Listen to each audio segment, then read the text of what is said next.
सह्याद्री सवंगडी ट्रेकर्स आणि nature bond तर्फे आयोजित करण्यात आलेल्या 2 दिवसीय संगमेश्वर भ्रमंती या सहलीची सुरुवात शुक्रवारी रात्री 11 वाजता दादर येथून झाली आणि आम्ही सर्वांनी असा धमाल प्रवास अनुभवला। मी सर्वांना पहिल्यांदाच भेटले असं अजिबात वाटलं नाही।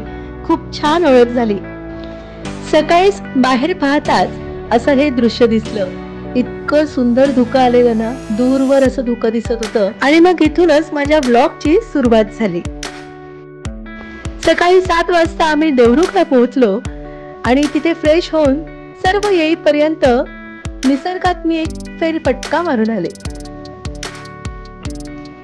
आहा, इतक्या रिफ्रेशिंग वाइब्स येत होत्या ना, खूपच पॉझिटिव्ह वाटत होतं। देवरुखमधील स्थानिक हॉटेलमध्ये आम्ही सुंदर असा ब्रेकफास्ट केला। आता मी तुम्हाला थोडक्यामध्ये एक ओळख करून देते। हे बघा, हे सर्व माझ्या बसमधले सहप्रवासी खूप छान एकदम युथफुल वाइब्स येत होत्या। हे नेचर बॉन्डचे जयेशजी आणि सह्याद्री सवंगडीचे स्वप्नीलजी यांनी खूपच सुंदर रीतीने ही ट्रिप मॅनेज केलेली आहे।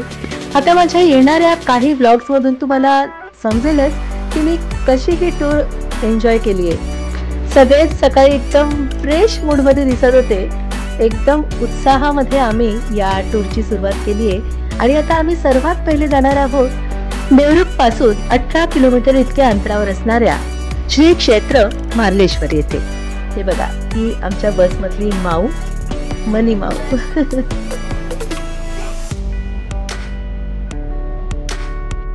रत्नागिरी अथवा मुंबईहून येताना आपल्याला देवरुखला यावं लागतं आणि इथूनच 18 ते 20 किलोमीटर इतक्या अंतरावरती मारळ हे गाव आहे आणि कोल्हापूर मार्गे आंबा घाट, कळतदरा, खडी कोळवण मार्गे मार्लेश्वरला पोहोचता येतं। तिथे येण्यासाठी बसेसची सोय आहे, परंतु आपलं स्वतःचं वाहन असेल तर आपल्याला थोडं सोयीस्कर होऊ शकतं, कारण बसेसची संख्या थोडी कमी असते। रत्नागिरी जिल्ह्यातील संगमेश्वर तालुक्यात मारळ हे गाव आहे। मारळ आणि ईश्वर म्हणजेच मारळचा देव हा मार्लेश्वर। श्री क्षेत्र मार्लेश्वर हे संपूर्ण जगतात जागृत देवस्थान म्हणून प्रसिद्ध आहे। मारळ गावच्या पायथ्यापासून सुमारे 450 पायऱ्या चढून गेलोत की डोंगराच्या उंचावर एका गुहेत मार्लेश्वराचे दर्शन होते। मकर संक्रांतीच्या दिवशी इथे मोठी यात्रा भरते। महाशिवरात्री, कोजागिरी पौर्णिमा आणि श्रावणी सोमवारी देखील इथे भक्तांची अलोट गर्दी दाटून येते। सह्याद्रीच्या उंचच पर्वत रांगेमध्ये वसलेली ही मार्लेश्वराची गुहा आणि इथला संपूर्ण निसर्ग, शिवाय जवळ असलेला धारेश्वर धबधबा, हे सारं काही पाहिलं ना की आपण इथे आल्याचं एक समाधान लाभतं। या माझ्या प्रवासामध्ये अनेक सवंगडी भेटलेत आणि ही योगिता, हिच्याशी खास मैत्री झाली। आमची ही प्रेमळ मैत्री भविष्यात देखील टिकून राहो। प्राचीन काळात मार्लेश्वर हे दैवत देवरुख इथे होते आणि त्यांची स्थापना भगवान परशुरामांनी केली होती, परंतु शिलाहार राजवटीच्या काळामध्ये शत्रूंनी अनाचार माजवला होता। चकमकी, खून, लुटालुटी यामुळे जनता त्रस्त झाली होती आणि सारं काही असह्य होऊन महादेवांनी ते मंदिर सोडलं आणि डोंगर दऱ्यात राहण्याचा निर्णय घेतला। वेश बदलून इथून जात असताना या सह्याद्रीच्या पर्वत रांगेत त्यांना एक झोपडी दिसली। तेव्हा महादेवांनी या शिवनामाचा जप करत असलेल्या भाविकाला विचारलं की मला एक गुहा दाखव। तेव्हा या भाविकाने अंधारात त्यांना रात्री या दाट जंगलातील एका गुहेत नेलं। जेव्हा देवरुखच्या पुजाऱ्याला लक्षात आलं की मंदिरातून देव नाहीसे झालेत, तेव्हा सर्वजण दुःखी झाले आणि त्याच रात्री पुजाऱ्याला स्वप्नात शंकराचा दृष्टांत झाला, ज्यात त्यांनी सांगितलं की माणसांमधील दुराचाराला कंटाळून मी अरण्यात वास्तव्यास गेलो आहे।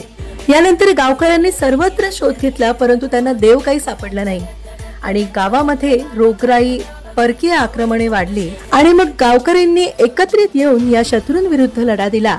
अनेक शत्रूंना मारलं, त्यामुळेच या गावाला मारळ हे नाव मिळालं। 1800च्या शतकात आंगवलीचे सरदार आनेराव साळुंके शिकारीसाठी सह्याद्रीच्या या जंगलात आले होते। तेव्हा त्यांना एक शिकार दिसली आणि ही शिकार पळत पळत एका गुहेत शिरली आणि त्या गुहेचं दार दगड पडून अचानक बंद झालं। साळुंकेंनी तो दगड बाजूला सरसावल्यावर त्यांना मार्लेश्वराचं दर्शन झालं आणि हा दिवस मकर संक्रांतीचा होता, म्हणूनच तेव्हापासून दर मकर संक्रांतीला इथे मोठा उत्सव केला जातो. गर्भगृहात इतकं सुंदर वाटत होतं ना, मी शब्दात सांगू शकत नाही. प्रत्येकाने इथे येऊन दर्शन घ्या आणि हा अनुभव घ्या. या मंदिरात 2 शिवपिंडी आहेत. एक आहेत ते मल्लिकार्जुन, जे मार्लेश्वरांचे मोठे भाऊ आहेत. स्वयंभू प्रकटलेली ही मार्लेश्वराची जागृत अशी शिवपिंडी आणि या शिवपिंडीच्याच पाठीमागच्या बाजूला अनेक सापांचं वास्तव्य आहे आणि हे साप दर्शन देतात तेव्हा आपल्या इच्छा पूर्ण होणार असं समजून जायचं. इथे अनेक साप असले तरी त्यांनी कुठल्याही भाविकाला आजपर्यंत दंश केलेला नाही. या गर्भगृहामध्ये फक्त दिव्यांच्याच प्रकाशामध्ये आपण देवाचं दर्शन घेतो, त्यामुळे अद्भुत अनुभव आपल्याला मिळत राहतो. माझे दर्शक वयोवृद्ध मंडळी अथवा जे इथे पोहोचू शकत नाही त्यांकरिता हा व्हिडिओ सादर करताना मला अतिशय आनंद होत आहे. आणि जे दर्शक इथपर्यंत पोहोचू शकतील त्यांनी लवकर इथे या, कारण पावसाळ्यामध्ये इथे या धबधब्याचा प्रवाह अतिशय छान असतो. सुरुवातीचे जून जुलै या महिन्यामधला प्रवाह फारच तीव्र असल्यामुळे इथे धबधब्या खाली जाऊ देत नाही, परंतु ऑगस्ट पासून हा प्रवाह थोडा मंदावतो. त्यामुळे तुम्ही इथे येऊन या धबधब्यात भिजण्याचा आनंद घेऊ शकतात आणि त्याचबरोबर मार्लेश्वरांचं अलौकिक दर्शन घेऊ शकतात. एकाच वेळी कोकणचं सौंदर्य आणि सह्याद्रीचं रौद्र रूप पाहायचं असेल ना, तर मार्लेश्वराला एकदा तरी भेट द्यायला पाहिजे. निसर्गरम्य वातावरण, धारेश्वर धबधबा, गुहा मंदिर आणि इथल्या सापांचे वैशिष्ट्यपूर्ण वास्तव्य यामुळे हे ठिकाण पर्यटक आणि भाविकांसाठी आकर्षणाचा विषय आहे. ओम नमः पार्वती पतये हरे हरे. या सुंदर हिरव्यागार सह्याद्रीच्या पर्वतरांगांना पाहून आपल्याला इथून निघावंसच वाटत नाही. श्री मार्लेश्वर देवस्थानातर्फे येणाऱ्या भाविकांसाठी काही कडक नियम लागू करण्यात आलेले आहेत. अंग प्रदर्शन करणारे कपडे इथे घालता कामा नये. स्त्रियांप्रमाणेच पुरुषांना देखील हे नियम लागू आहेत. म्हणजेच अगदीच बनियान अथवा शॉर्ट पॅन्ट घालून इथे प्रवेश घेता येणार नाही. भारतीय पेहरावात इथे येणं अपेक्षित आहे. मंदिरापासून पुढे 2 किलोमीटर इतक्या अंतरावर असणाऱ्या या धबधब्याजवळ जाण्यासाठी इथून हा मार्ग दिलेला आहे. अनेक भाविक पहिले या इथे स्नान करतात आणि मगच मार्लेश्वराचं दर्शन घेतात. सह्याद्रीच्या उंचच कातळातून सहस्त्रधारांनी कोसळणारा हा धबधबा याला धारेश्वर धबधबा म्हणून ओळख आहे. मार्लेश्वर देवस्थान जवळ असल्यामुळे याला मार्लेश्वर धबधबा असंही म्हणतात. इथे जात असताना वेताळचं छोटं मंदिर लागतं. भाविक इथे दर्शन घेतात. माघ महिन्यामध्ये इथे स्नान करणं अत्यंत पवित्र मानलं जातं. या डोंगर रांगांमध्ये पावसाळ्यामध्ये अनेक झरे पाहायला मिळतात. शिवाय गुहेच्या शेजारी असलेलं गंगोत्री नावाचं पाण्याचं टाके अतिशय खोल आहे आणि त्यातलं पाणी कधीच आटत नाही. इथली खासियत म्हणजे इथे ताजे कंदी पेढे आपल्या डोळ्यासमोर बनवून देतात. दर्शन घेऊन खाली उतरत असताना आम्हाला वाटेमध्ये हनुमानाचं सुंदरसं मंदिर दिसलं. इथे देखील आम्ही दर्शन घेतलं. मकर संक्रांतीचा उत्सव हा या देवस्थानाचा प्रमुख उत्सव मानला जातो. या दिवशी भगवान शंकर आणि आई पार्वतीचा लग्न सोहळा थाटात पार पाडला जातो. या दिवशी कोंडगाव साखरपा इथल्या गिरजाई देवीचा वधू म्हणून सन्मान करत त्या देवीची पालखी या मार्लेश्वर डोंगरावर येते आणि श्री मार्लेश्वरासोबत या देवीचा लग्न सोहळा लिंगायत पद्धतीने लावला जातो. मकर संक्रांतीचा हा यात्रोत्सव पाहण्यासाठी लाखो भाविक इथे हजर असतात. निसर्गरम्य परिसर, शुभ्र कोसळणारा जलप्रपात, आसपासची वनराई आणि गूढ शांतता यांनी वेढलेला हा संपूर्ण मार्लेश्वर परिसर बराच काळ आपल्या मनात रेंगाळत राहतो.